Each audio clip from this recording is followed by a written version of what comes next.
అయ్యప్ప స్వామి మాల వేసుకోవడానికి గొల్లపూడిలో ఉన్న అయ్యప్ప స్వామి టెంపుల్ కే ఎందుకు వస్తారో మీకు తెలుసా? తెలిస్తే వీడియో కింద కామెంట్ చేయండి. విజయవాడ దగ్గరలో ఉన్న గొల్లపూడిలో దాదాపు 50 years నుంచి ఈ టెంపుల్ ఉంది. ప్రతి ఇయర్ ఈ టెంపుల్ లో 30,000 మందికి పైగా అయ్యప్ప స్వామి మాల వేసుకుంటారని చెప్తున్నారు. ఆంధ్రాలో చాలా వరకు ఎవరు అయ్యప్ప స్వామి మాల ధరించాలన్నా విజయవాడ దగ్గరలో ఉన్న ఈ గొల్లపూడి అయ్యప్ప స్వామి టెంపుల్ కే వస్తారు. ఎవరైతే దీక్ష ఇంటి దగ్గర చేయలేని వాళ్ళు ఉంటారో వాళ్ళ కోసం ఈ టెంపుల్ బ్యాక్ సైడ్ హాల్ కూడా ఉంటుంది. ఈ గొల్లపూడి అయ్యప్ప స్వామి టెంపుల్ శబరిమల టెంపుల్ ఎలా ఉంటుందో ఈ టెంపుల్ కూడా అలానే ఉంటుంది. స్వామివారి పంచలోహ విగ్రహం కూడా అలానే ఉంటుంది. స్వామివారి దీక్షలో ఉన్న స్వాములు ఇక్కడ భజనలు కూడా చేసుకుంటారు.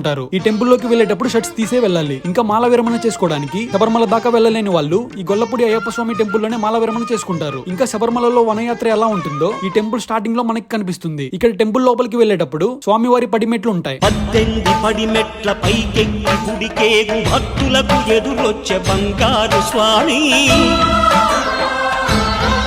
మనకి అయ్యప్ప స్వామి గురించి ఎంత తెలుసుకున్నా ఇంకా వినాలనిపిస్తూనే ఉంటుంది. ఈ గొల్లపూడి అయ్యప్ప స్వామి టెంపుల్ గురించి ఇంకా తెలుసుకోవాల్సింది చాలానే ఉంది. మీలో ఎవరికైనా తెలుసుంటే